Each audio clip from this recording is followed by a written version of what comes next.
दिन बार सबै मिल्छ हो, एकै दिन चलिरह्यो। अनि यी अरू चाहिँ अघि र पछि पार्छन् क्या, त्यसै यहाँ र मलाई विश्वास नलागेको।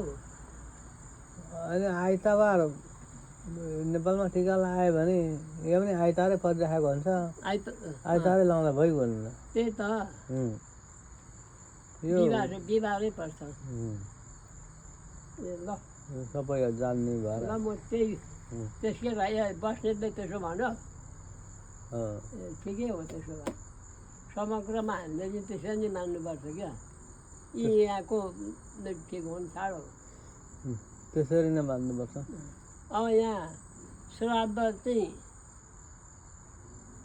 एक जाति चाहिँ सप्तमी चाहिँ आइतबार भन्छ ऊ, यहाँ सोमबार छ उहाँको चाहिँ। अब त्यो पनि मान्नै पर्यो, के मान्नु पाइँदैन। आफ्नो कल्चर त मान्नु पर्यो नि, जसरी आफ्नो षष्ठीका दिन सप्तमी मान्नुपर्छ। खसी काट्ने दिन, खसी काट्ने दिन यहाँ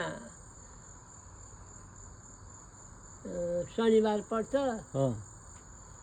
उहाँ के अरे यहाँ आइतबार पर्छ, उहाँ सोमबार पर्छ। सोमबार पर्छ, सोमबार सप्तमी छ, यहाँको आइतबारै सप्तमी छ। अनि त्यो अलिअलि हेरफेर त भइहाल्छ नि। अनि हो त्यही हुनाले कुन दिन पर्छ त्यो हेरेर अब गर्नु पर्यो नि।